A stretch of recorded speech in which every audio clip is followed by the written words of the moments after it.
Alors, quelques fleurs dans ce monde de béton. Vous attendez à ce que moi, professionnel en génie écologique, je m'adresse à vous, entrepreneurs du bâtiment, pour vous expliquer comment réduire votre impact sur l'environnement, mettre de la nature en ville. Ce n'est pas du tout ce que je vais faire. Je ne veux pas réduire l'impact sur l'environnement parce que ça n'a vraiment aucun sens. La première raison, c'est que la notion d'impact, elle est vraiment dans le principe même de la vie. Les espèces entre elles ne fonctionnent entre elles que par impact. Vous voyez la petite abeille que nous venons de voir, si vous lui demandez de réduire l'impact qu'elle a sur les fleurs, ce ne serait pas du tout bon pour nous parce que l'impact est positif. Le principe même de la vie, depuis 4 milliards d'années, c'est la diversité et la coopération. C'est-à-dire que les espèces échangent entre elles. En fait, ce principe, c'est que toutes les espèces sont dépendantes les unes des autres, elles se complètent mutuellement, elles sont au service les unes des autres. Et même le terme d'environnement est un terme, à mon avis, à abandonner. Imaginez votre corps, qui est un véritable écosystème, et que votre cerveau se déclare autonome en disant, voilà, moi, le reste du corps, c'est de l'environnement, le cœur, ça fait partie de l'environnement. Non, ce n'est pas de l'environnement. C'est le même écosystème, nous sommes la nature, nous faisons partie de la nature. Donc en fait, notre problème aujourd'hui, c'est une question de mode de pensée. Nous voulons calquer notre mode de pensée qui est assez moderne, qui a peut-être juste quelques siècles, à 4 milliards d'évolutions de la vie où tout est basé sur la diversité et la relation. Donc mon rôle aujourd'hui n'est pas de vous expliquer comment mettre la nature en ville, mais de penser comme des êtres vivants, parce que c'est effectivement mon métier. Alors avant de faire ça, pour savoir où nous voulons aller ensemble, posons-nous la question, d'où venons-nous et qui sommes-nous? Nous venons des systèmes vivants. La vie, je viens de le dire, c'est 4 milliards d'années. Depuis 4 milliards d'années, ça fonctionne sur un certain nombre de principes qui assurent la résilience. Ces principes, ce sera d'abord la coopération et la diversité, mais il y aura aussi la fonctionnalité, l'efficience et l'adaptabilité. Et tout ça, ça a créé la résilience des écosystèmes, tout est basé sur les services réciproques. Et nous, qui sommes-nous là-dedans? Nous sommes avant tout des êtres vivants. L'Homo sapiens est apparu il y a à peu près 300 000 ans, et pendant 300 000 ans, il était totalement dépendant des systèmes vivants pour sa subsistance, la chasse, la pêche, la cueillette. Mais l'être humain, en plus d'être un être vivant, a une autre caractéristique, et que vous représentez d'ailleurs très bien ici, c'est ce que l'on appelle une espèce ingénieure, qui est capable d'aménager son milieu de vie. Alors, un peu de modestie, nous ne sommes pas les seuls, le ver de terre est aussi une espèce ingénieure, ainsi que la fourmi ou le castor. Améliorer notre milieu de vie, nous l'avons fait, mais la caractéristique essentielle de l'humain par rapport à toutes les autres espèces, c'est sa capacité à rêver, à imaginer, à avoir une vision, à concevoir et à construire. Et c'est effectivement ce que vous faites, et nous sommes les seuls à faire ça. Et ça a permis, cette caractéristique, une révolution extraordinaire dans l'histoire de l'humanité, qui est à la base d'ailleurs de notre société, qui s'appelle la révolution néolithique, où en fait nous sommes sortis de la forêt, nous avons associé notre intelligence, notre rêve et notre imagination à la puissance de la vie pour créer l'agriculture d'un peuple nomade. Nous sommes devenus un peuple sédentaire et nous avons commencé à bâtir. L'origine de votre métier, c'est la révolution néolithique. Nous avons eu besoin des bâtiments.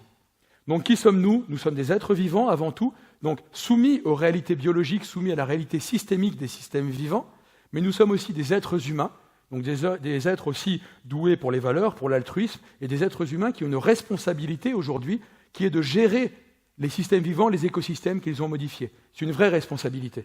Nous sommes liés avec eux. Maintenant, où allons-nous? Qu'allons-nous construire ensemble?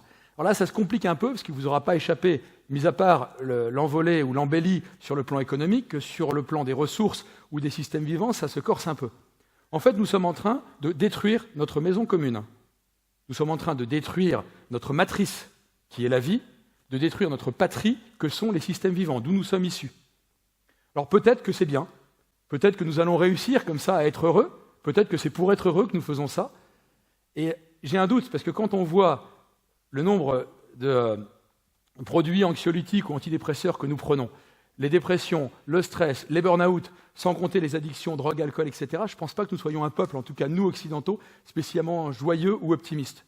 Mais en fait, ce que je viens de décrire là, ces addictions ou ces dépressions, peut-être que justement c'est ça la cause. C'est nous avons quitté notre maison, nous sommes apatrides. Nous avons quitté ce qui est notre vie, nous avons quitté cette relation avec la vie et entre nous, et ça crée un véritable déséquilibre. En fait, ce que nous observons aujourd'hui, c'est le symptôme de cette déconnexion. Nous sommes inadaptés au monde que nous avons créé, parce que nous ne sommes plus à vivre comme des êtres vivants. Et cependant, une espèce qui est inadaptée est une espèce menacée.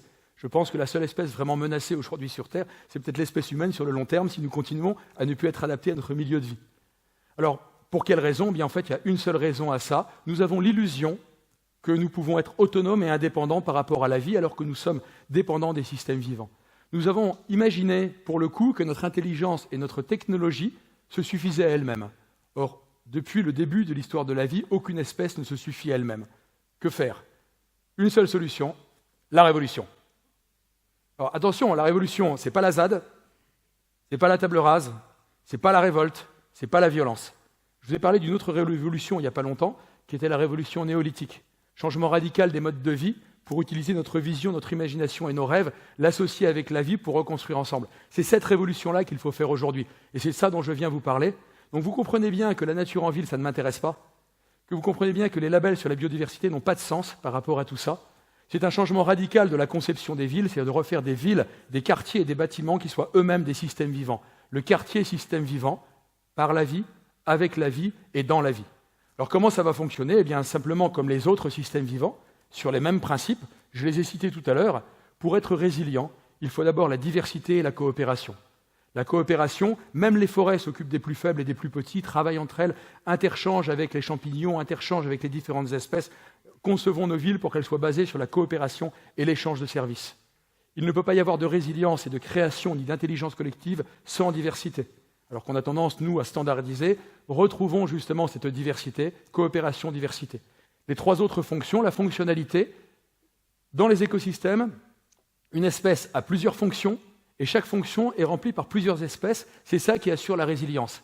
Donc un bâtiment ne doit pas être conçu simplement pour l'hébergement, sur lequel on pourrait rajouter des options comme l'énergie ou les toitures végétalisées. Dès le départ, la conception du bâtiment doit être multifonctionnelle, comme le fait la vie depuis 4 milliards d'années, pour être en relation avec les autres. Donc ça veut dire effectivement l'hébergement, l'habitation, mais aussi le stockage d'énergie, la production d'énergie, le captage de l'eau, l'épuration, l'accueil de la faune et de la flore et divers services écosystémiques.